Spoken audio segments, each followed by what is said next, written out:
glad to be here and share a couple things that I use Edulastic in the classroom and of course for students at home these days with their remote learning.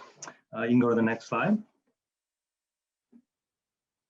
So I use Edulastic in lots of different ways, but I just wanted to share a couple of the things that you might take away and get some cool strategies to use with your students. If you take a look, I'm going to look at multimodal content delivery and assessment. So I'm going to share my screen in a minute, and I'll share some questions and ways that I communicate information to my students. We have real-time feedback and solutions. So that was something that I really appreciate Edulastic for, to provide students with some real-time feedback. And of course, there's explanations and solutions you can provide as well. Data-driven intervention is a big thing, I think, in the classroom, to use to drive what you can do to instruct students in the future and to really target instruction for individuals as well. So I'm going to share my screen and I'm going to get up an assessment. Looks like you have to stop sharing your screen so I can do that. Okay.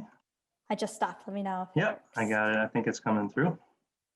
All right, there we go. Good. So, yeah, this is just an assessment that I've made up. I drew from a lot of the different things that I do throughout the year, and I just wanted to provide some different examples of how I deliver content in our day and age of remote learning. It seems like, you know, having students access the content at home, making it easy for them and accessible is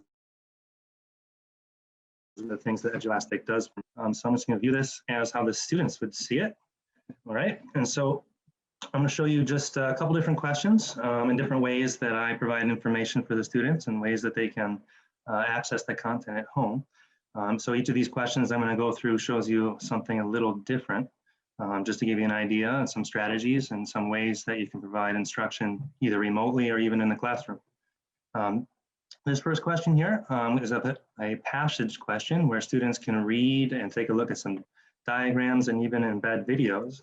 And so, especially last year, we were full remote in our district for the second half of the year because of COVID, and students really needed to get some of the more difficult information, and I was able to provide that for them in this type of question format.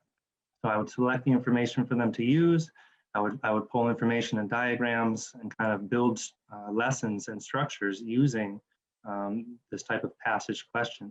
And on the right-hand side, you guys can see just kind of an understanding check. And so they would access the content on the left-hand side, either in videos or reading or diagrams or pictures. For example, there's a video here showing continental drift. And on the right-hand side, they could do a quick little understanding check that I could use to assess their understanding. Another type of question, you can just provide a video. We have reference tables that we use often in earth science and in our instruction, and so you can teach through that process just using a video that you could create for yourself, plop it into Edulastic, and of course have some sort of understanding check question go along with it.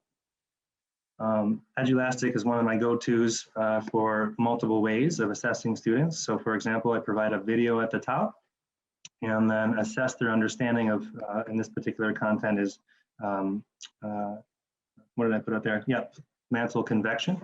And so students were able to drag and drop and label a diagram, which I felt to be really, really cool as a function of understanding kind of a more holistic approach rather than just typing in an answer, answering a multiple choice question. They can show better understanding of what they learned from a video or content that they're reading. So a lot of people do probably or are aware of these types of questions that you can use, and connecting diagrams to definitions to kind of show what the students understand is a huge part of the class. It's very visual and conceptual in earth science, and so I often have students to you know, match up diagrams, definitions, vocabulary all in one, to get a kind of a better feel of what they understand. So as a way to assess students in the class. So as I go through, there's just some different ways that I use it. Ranking, you know, parts of the universe by size, for example, where students can rank and then label at the same time. It's just another way you can assess in a little bit of a deeper way than just a multiple choice question.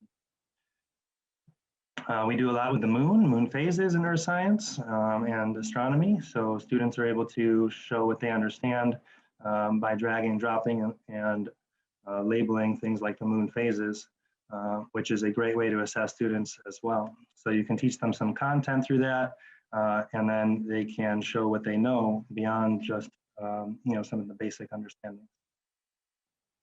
Let's see, this one I put together, it was kind of labeling and categorizing terrestrial planets versus Jovian planets. So they were able to drag and drop and group as a way to show what they understand.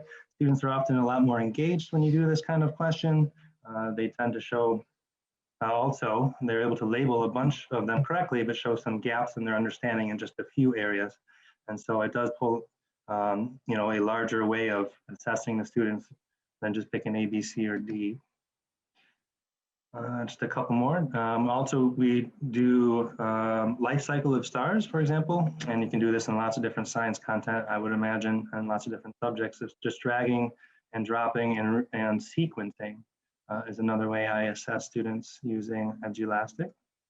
Just a couple more questions. Labeling for another diagram like the water cycle is also a great way to show what students know after they've accessed the content. They can definitely assess using diagrams and vocabulary.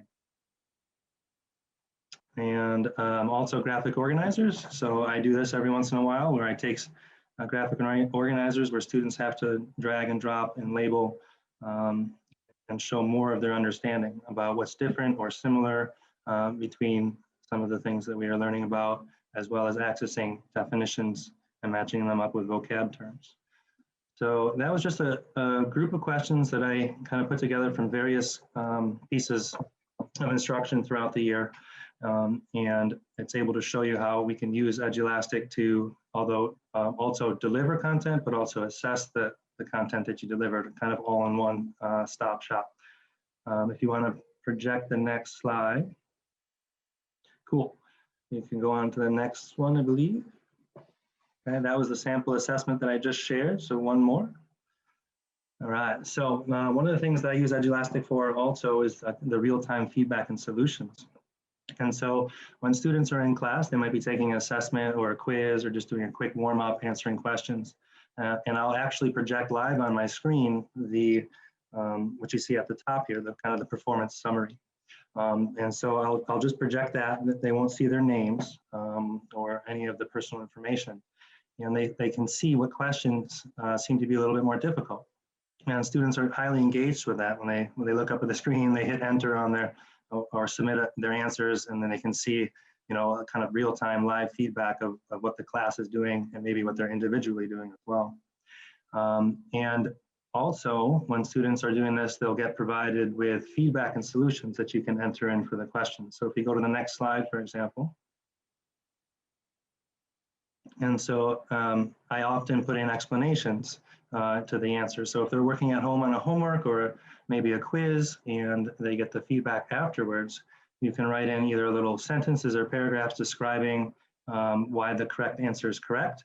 And I even go to the next step of actually putting in diagrams. So students use graphs a lot of the time in my class, and it can be quite difficult for them to understand without the visual of that graph. And so I put a little bit of explanation about the correct answer at the top, and then show how they can find it using the graph as well. On the right-hand side, similarly, I provide an explanation.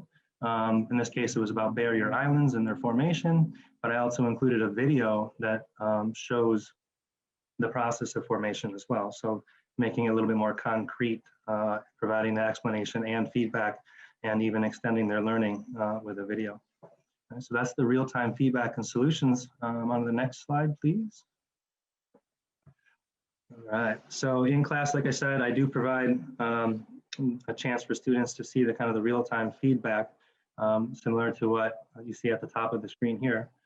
And I share with them the kind of the most missed questions, and I build from that some intervention and kind of response to the questions that seem to be a little bit more difficult. So at the top, you see question 5, maybe it was a lower performing question. And I share the question with them, which is on the left-hand side, and then I create a little kind of exit ticket or a warm-up activity that really targets that particular question.